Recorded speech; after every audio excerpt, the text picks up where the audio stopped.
There are people who move through the world like shadows wearing skin. You meet them every day. They smile easily. They speak softly. They nod at the right moments. But something in them never settles. Something never lands. You feel it before you understand it. A quiet mismatch between the words they offer and the feeling they leave behind. As if their presence is only a performance, practiced over years, shaped by fear, shaped by survival. And maybe the truth is simpler than it seems. That no one becomes fake without a reason. That every mask begins as protection. And every imitation of confidence, warmth, or charm was once a shield built by someone who didn't feel safe being seen. This is a story of those masks and the hidden ache beneath them.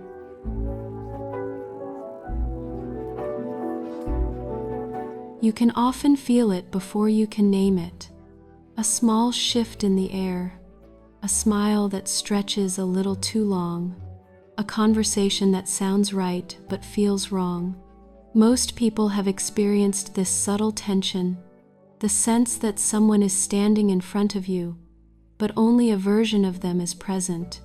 Their eyes look attentive, yet distant. Their words seem friendly, yet hollow. It's like watching a movie on mute. The movements are there, but the truth is missing. Humans have always been sensitive to authenticity. Even without meaning to, people read tone, posture, pauses, and the quiet emotional signals that drift between sentences. So when something doesn't match, the body reacts first. A small tightening in the chest, a hint of unease, a strange feeling of being handled instead of being met as a person. Some describe it as an emotional echo that doesn't sound right. Others call it a gut feeling. But underneath it all is the same instinct. You sense a mask. What makes this moment so unsettling is not that someone is pretending, it's the silence around their pretending. You can feel that they've built a barrier, but you don't know why. You don't know what they're protecting. You don't know what story sits behind their practiced expression. And sometimes, this mask is impressively crafted. People may appear charming, confident, easy to like. They know how to blend in, how to agree, how to adjust themselves to fit the room. But you can also sense the cost of their performance, a slight stiffness, a smile that exhausts them, a voice that doesn't sound like it belongs to them. This chapter is the first moment of recognition, the quiet, private realization that someone is not showing you the full truth of who they are, not because they want to deceive you, but because something inside them still believes it isn't safe to come out.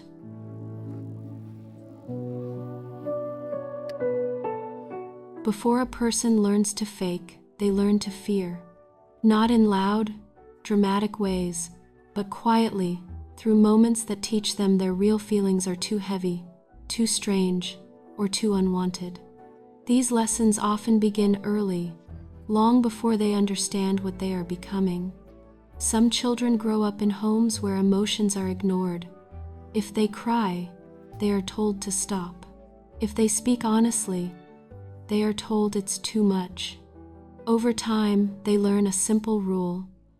The real me pushes people away. So they begin to create a softer, smaller version of themselves, one that won't upset anyone. Others grow up in unpredictable environments, where one wrong reaction can lead to conflict. These children become experts at reading the room, studying every expression, every shift in mood. They practice being what others want, because being themselves feels dangerous. Then there are those who face constant criticism. Nothing they do is enough. Nothing they are is enough. In this world, pretending becomes a survival skill. It becomes protection from shame. By the time these children become adults, the mask no longer feels like a mask. It feels like identity. It feels like the only acceptable version of who they are. They may look confident or agreeable from the outside, but inside, they carry an old belief that honesty leads to rejection. And so their smile becomes a shield. Their politeness becomes armor. Their charm becomes a way to avoid being truly seen. Pretending doesn't begin with the desire to deceive. It begins with the desire to be safe. When a person learns that their true voice was never welcome, they learn to speak in borrowed ones. And the world rarely notices the quiet grief beneath this performance. The grief of someone who had to hide long before they ever understood why.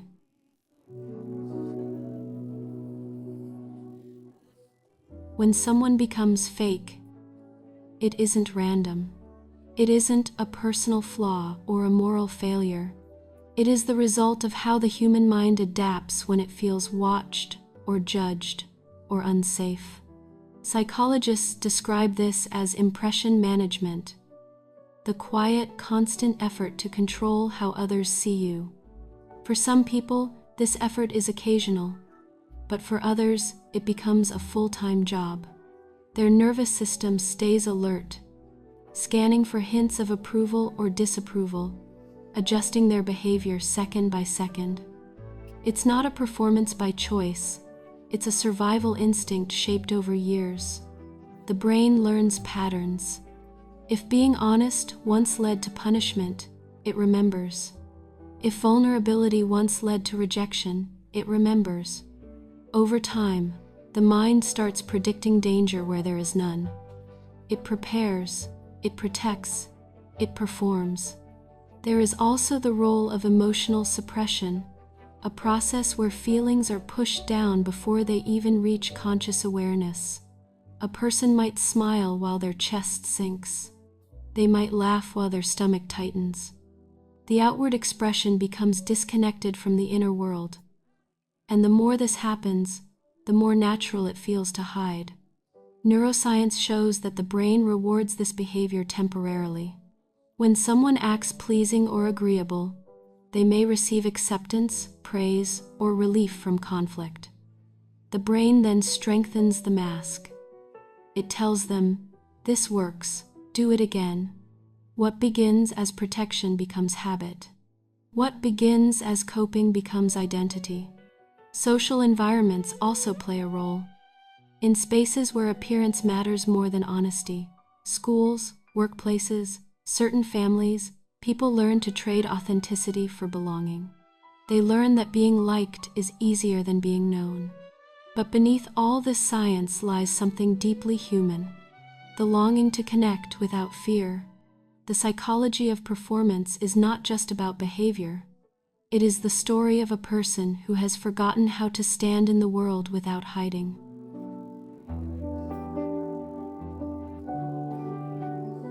There comes a point when the mask grows so familiar that the real self begins to feel like a distant relative, someone you once knew but no longer speak to. Inside a fake person, there is often a quiet separation, a split between the self they show and the self they hide. On the outside, they may seem calm, agreeable, even charming. On the inside, they may live with a constant hum of discomfort, a feeling of being slightly out of place in their own life. This is the inner conflict. They want to be accepted, yet they also want to be known. They crave connection, yet fear that honesty will push people away. They want to speak, yet something inside whispers, "Don't risk it." Many describe feeling exhausted after social interactions, not because they dislike people, but because they are never simply themselves around them. Every word feels calculated. Every reaction feels measured. It's like carrying two bodies at once, the one others see and the one that stays silent. There is also the fear of being exposed, the fear that someone might notice the cracks in the performance, the fear that the world might meet the real self and respond with confusion, or worse, indifference. So they keep the mask steady. They nod. They smile. They become experts at giving the right answer instead of the true one. But this separation comes with a cost. The hidden self grows smaller. The performed self grows heavier. And slowly, a person begins to lose the sense of who they actually are. What they like, what they dislike, what they believe, what they want. Their identity becomes a collage of what others expect. This chapter is the quiet ache of pretending, the feeling that you are present in the world, yet missing from your own life, the pain of living behind glass, always seen, but never truly met.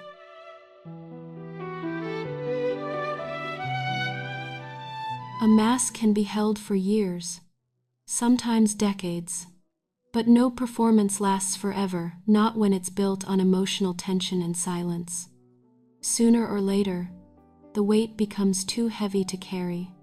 The breaking point doesn't always arrive dramatically. Sometimes it shows up quietly, through small signs. A sudden tiredness during conversations, a growing numbness during moments that should feel alive, a sense that every social interaction is a scene to rehearse. For many, the first crack is exhaustion. Not physical, but emotional. The constant monitoring of tone, expression, and behavior drains them. Even simple interactions begin to feel like tasks. They go home after being on all day and feel strangely empty, like their life is happening in front of them instead of with them. Then comes the confusion. When you've pretended for so long, you start losing track of what is real. Do they genuinely like this? Or have they only convinced themselves to like it because it's expected? Do they enjoy these friendships? Or do they only enjoy being accepted by them? This confusion slowly turns into a deeper ache, a feeling of living out of alignment, of drifting away from the person they once were. Some people reach their breaking point through burnout, others through a failed relationship where the mask finally slips. And some reach it when they realize that no matter how hard they try to be what others want, the emptiness doesn't go away. The revelation is simple but painful. The mask no longer protects them. It traps them. What once helped them survive now keeps them from living. And in that moment of truth, even if nothing changes on the outside, something shifts inside. A small recognition, a tiny spark, the beginning of wanting something more honest, even if they aren't ready to reach for it yet.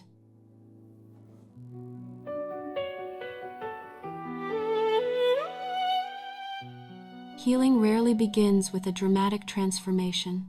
More often, it begins with a small pause, a moment when someone realizes they are tired of performing, even if they don't yet know how to stop. It's the quiet longing for something gentler, more honest, more breathable. Softening the mask doesn't happen all at once. For many, it begins internally, long before any outward change.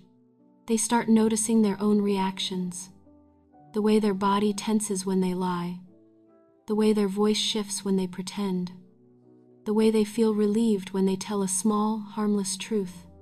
These moments become tiny invitations back to themselves. Psychologically, this is the beginning of integration, the slow process of bringing the hidden self and the outward self closer together. Not by force, not by pressure, but by curiosity. Instead of asking, "How should I appear?" they begin asking, "How do I actually feel?" Relationships play a quiet but powerful role here. All it takes is one person, someone who reacts with warmth instead of judgment, someone who listens without making them shrink. In these rare moments of safety, the armor loosens, the real voice slips through. And each time the world responds with kindness, the mind learns that perhaps it is safe to exist without a mask. But healing is not a straight line. There are relapses, moments when fear comes back and the performance returns, This is not failure, it is the nervous system protecting old wounds. Over time, the person begins to hold both sides of themselves with gentleness, the mask that protected them, and the hidden self that longed to be seen. Slowly, the gap between the two narrows. Softening the armor is not about becoming perfectly authentic. It is about becoming less afraid of being human.